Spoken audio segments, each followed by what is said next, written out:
Oi pessoal, estamos aqui para mais um módulo. Hoje vamos falar de tratamento do transtorno depressivo ou depressivo unipolar, né? Em contraponto aí ao bipolar, que a gente vai discutir depois, ok? Vou fazer um primeiro momento aqui para a gente discutir alguns tópicos iniciais que nos darão base para o tratamento e o manejo clínico efetivamente. Primeira coisa que eu queria relembrar, né, com certeza você já tem essa informação aí, mas o transtorno depressivo ele está dentro dos transtornos de humor, e aí pelo CID-10 a gente vai encontrar outros transtornos aí nessa mesma classificação, como o próprio episódio depressivo, não transtorno depressivo. Temos também episódio maníaco e transtorno depressivo bipolar, que a gente vai falar depois. E, bom, esses são mais conhecidos, né? O que eu queria realmente chamar a atenção para vocês aqui é a ciclotimia e, nesse primeiro momento, a distimia. Tem sido muito discutido pelas pessoas que estudam medicamentos, esse conceito de distimia, por ser um transtorno que aparentemente é mais crônico, mais difícil de diagnosticar, até porque ele teria uma gravidade menor, né? Um grau de prejuízo um pouquinho menor aí no funcionamento do indivíduo. E a gente poderia resumir assim como uma depressão, né? Um comportamento depressivo um pouco mais leve. Então ele não vai preencher os critérios para depressão, mas o paciente vai ter algumas semelhanças com o nosso paciente depressivo, certo? E eu também queria destacar para vocês o fato de que vários pacientes que preenchem critério para um diagnóstico de depressão também preenchem todos ou quase todos os critérios para depressão, para diagnóstico de ansiedade. E aí várias pessoas vão falar no transtorno misto de ansiedade e depressão. Vocês devem escutar isso, se já não escutaram em breve certamente. Tem sido bem discutido isso como um diagnóstico, certo? É um quadro realmente bastante observado na prática clínica.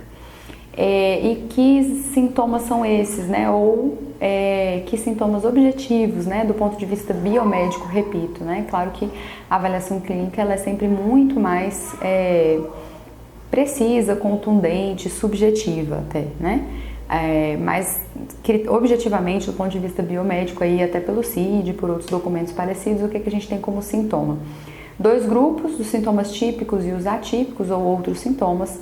Os típicos seriam um humor realmente rebaixado, o cansaço, né? Uma perda de energia, e a perda de interesse ou de prazer nas atividades cotidianas, que é conhecida como anedonia. O paciente também pode apresentar alguns sintomas do segundo grupo, como dificuldade de atenção, alterações de apetite, principalmente para menos, diminuição de apetite quando não temos aí codiagnóstico de ansiedade, sono prejudicado, não sei se já mencionei, agitação, retardo psicomotor também podem aparecer. O paciente também pode apresentar ideias de culpa e ruína e, infelizmente, pode aparecer também ideias ou planos suicidas e até mesmo homicidas. Esses são os critérios biomédicos objetivos. Eu trouxe aqui para vocês só para ficar registrado que são os critérios do CID-10 que eu estou usando, né? Justamente como está lá uma fotografia da tela aí. Lá ele chama de sintomas acessórios, não de outros sintomas, tá? Mas é a mesma coisa que eu acabei de falar aí. Na verdade, essa figura tem uma outra função aqui na nossa aula. Eu queria destacar para vocês a classificação, né, que ele faz, assim. Na verdade, eu não vou nem chamar de classificação, porque certamente a ideia não é essa, né? É somente um guia pra gente, né? Episódio leve, lá embaixo na figura, episódio moderado e episódio grave. Ele vai citar aí a quantidade de sintomas fundamentais e acessórios que vão definir se o paciente tem, então, um episódio ou um transtorno, né? Se a gente for aumentar aí a duração, leve, moderado ou grave. Isso é importante, né? Verificar a quantidade de sintomas, mas mais importante que isso é verificar a gravidade desses sintomas e o prejuízo que esses sintomas estão gerando, tá? Uma outra coisa importante sobre diagnóstico, falando bem rapidamente, uma das preocupações maiores quando a gente fala de depressão é o subdiagnóstico. Vários estudos já mostraram que 60%, 70% dos pacientes com diagnóstico de depressão leve a moderada não são notados por um profissional generalista. Não sei se vocês concordam, né? Mas isso é grave. A Organização Mundial de Saúde, inclusive, considera isso muito grave, tá? Então, eu queria trazer para vocês aqui esses dois testes que são objetivos para ajudar a parametrizar e a objetivizar esse diagnóstico. De repente, eu estou falando aí para alguém que é líder de equipe, multiprofissional, né? E pode passar isso para outros profissionais que possam, generalistas, e que possam ter essa dificuldade com o diagnóstico da depressão, tá? O primeiro teste é chamado de teste de 2 questões, são 2 perguntinhas, eu não vou ler, vou deixar para vocês aí, mas são 2 perguntas relativamente objetivas, que se o paciente responde sim para 2 questões, ele deve ser encaminhado para um serviço especializado, porque ele pode ter depressão. Um teste com uma sensibilidade bem elevada. A especificidade não é tão elevada, mas a sensibilidade é muito elevada. O que significa isso? Há algo ali, só não sei se é depressão mesmo. Deu para entender? Então, olha, ele é sensível, ele detecta coisas, mas não necessariamente ele é tão específico, porque eu estava buscando depressão, né? Então, ele pode rastrear outras coisas, porque ele é um teste bem pequenininho, são só 2 perguntas, tá? Um outro teste é a escala de Goldberg, também muito utilizada, recomendada por várias associações internacionais. Daí já são mais perguntas e o paciente vai marcar os pontos ali, né? Sim, para mais de 3 perguntas ele vai ter também a recomendação de ser encaminhado para um serviço especializado, certo? Se eu estou falando para um psicólogo, certamente isso aqui é só mesmo para que você passe para outros profissionais, tá? Mas para um profissional mais generalista, isso pode ajudar muito, então isso aqui na equipe multidisciplinar pode valer ouro, tá? 60, vou repetir, em 60 a 70% dos pacientes não são diagnosticados em serviços generalistas. A gente tem que se preocupar com isso aí, como ajudar o pessoal a fazer esses diagnósticos e a nos encaminhar esses pacientes. Outra coisa importante é avaliar a gravidade. O CID sugere aquela avaliação de gravidade leve a moderada ou grave, num primeiro momento pelos sintomas, né? Quantidade de sintomas, 2 sintomas típicos, pelo menos 2 atípicos, e assim ele vai, conforme vai aumentando o número de sintomas, ele vai dizendo que essa depressão é mais grave ou não. Queria chamar a atenção para uma outra coisa, a última frase aí de cada parágrafozinho. Não causa disfunção psicossocial importante na depressão leve, na depressão moderada prejuízo claro no funcionamento psicossocial e na depressão grave incapacidade psicossocial que pode evoluir com ideação suicida. Essa certamente, em termos de farmacologia, é o principal critério, né? Se esse paciente está em sofrimento, mas sem uma disfunção psicossocial importante, ele não vai ter indicação para tratamento farmacológico no primeiro momento, certo? Bom, o que mais que pode agravar e pode nos chamar a necessidade de medicação de farmacoterapia? Presença de psicose pode acontecer, principalmente na depressão moderada grave. É bem comum que o paciente evolua com esse tipo de sintoma. Ideação suicida precisa ser verificada a todo momento e buscada pela equipe de saúde. A gravidade dos sintomas em si, a cronicidade dos sintomas, não mencionei antes, mas o CID só vai considerar pra gente um diagnóstico efetivo se aqueles sintomas que a gente mencionou tiverem mais de 2 semanas de duração, para caracterizar um episódio, tá? Então, preciso de um tempo aí para caracterizar realmente um episódio depressivo. Se esses sintomas são crônicos, eles são mais graves ainda. Chama atenção de novo para aquela morbidade que eu citei, a distimia. Na distimia, os sintomas são mais leves, causam menos prejuízo psicossocial, mas eles são mais crônicos. Então, o paciente também está em sofrimento, também há de se prestar atenção. Apesar de não haver hoje nada na literatura que nos leve a utilizar farmacoterapia com esse paciente. A gente vai tentar tratá-lo com outras terapias, especialmente a psicoterapia, mas é importante que a gente perceba esse tipo de caso, esse tipo de paciente. A presença de comorbidades também deve ser olhada, inclusive o Brasil fala sobre isso, a Associação Médica Brasileira, no documento que vai guiar a gente nos nossos estudos aqui, fala sobre isso, tá tudo aí para vocês nas referências dos slides, tá? E outros documentos internacionais também falam sobre isso. Várias comorbidades evoluem ou aumentam a chance da depressão, como Parkinson, como obesidade. E essas comorbidades, elas funcionam ou como fatores gatilho dessa depressão ou como fatores agravantes. Então, a gente também tem que percebê-las para que a gente possa tratá-las e isso vai nos ajudar no tratamento da depressão. E, igualmente grave, talvez até mais grave, a ausência de resposta a tratamentos prévios. É muito comum que o paciente que tem um primeiro episódio depressivo tenha um segundo. Tem várias estimativas a esse respeito, eu trouxe algumas, mas vocês podem encontrar outras também, mas aproximadamente metade dos pacientes que têm um primeiro episódio depressivo vão ter outros, vai ter outros episódios na vida dessa pessoa. E o fato dela não ter respondido a um primeiro tratamento, ele dá um tom de cronicidade, de gravidade para essa depressão, porque quando ele não responde ao primeiro tratamento, a chance dele não responder, obviamente, ao segundo, ao terceiro, é muito maior, certo? Então, a chance de eu ter uma depressão grave e que eu não consigo tratar, ela vai aumentando aí ao longo do tempo.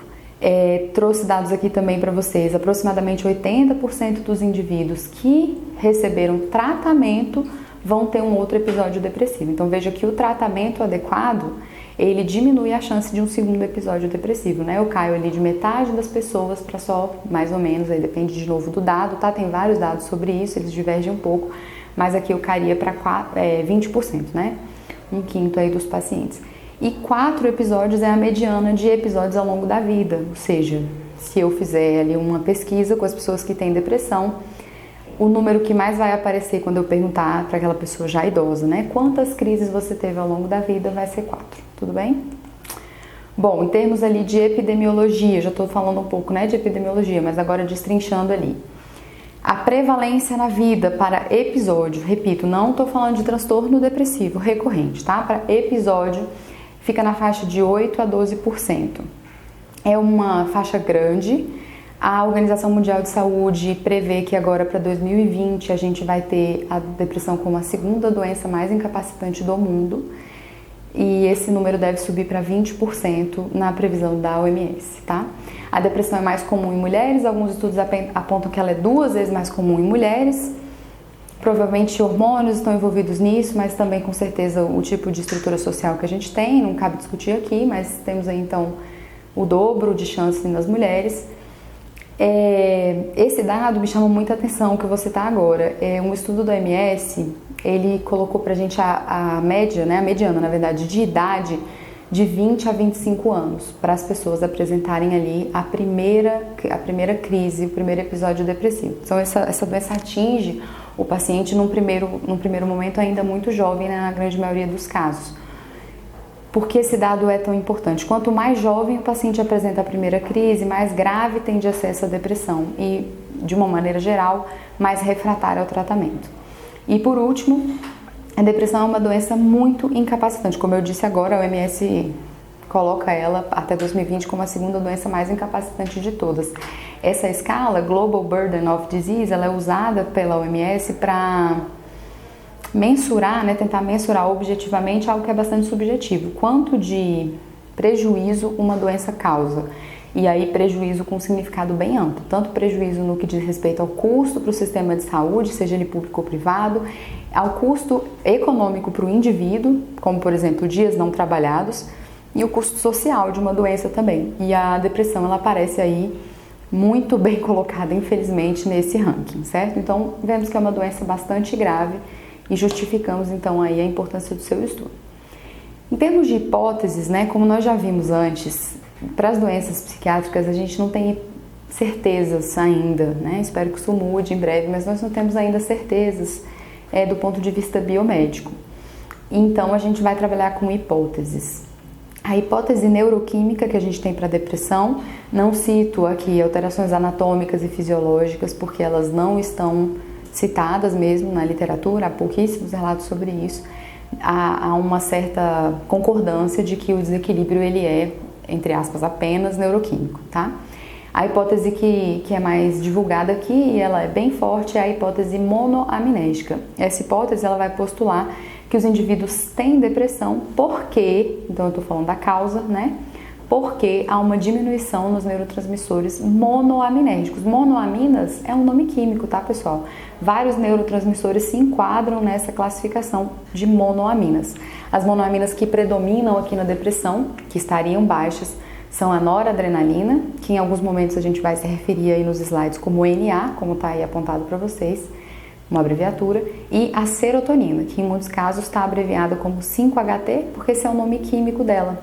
5-hidroxitriptamina, então ela fica aí como 5-HT para vocês. Fiz questão de deixar assim porque pode aparecer em algum material de apoio que vocês vão usar, então vocês já ficam conhecendo a sigla, tá?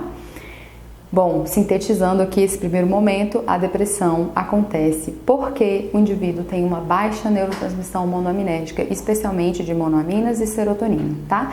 Essa hipótese monoaminética é a mais importante para o ponto de vista da farmacologia. Da onde veio essa hipótese, né? Nós não sabemos, na verdade, por que as pessoas têm depressão. Então, de onde veio fundada essa hipótese? Essa hipótese foi baseada na observação do mecanismo de ação de algumas drogas.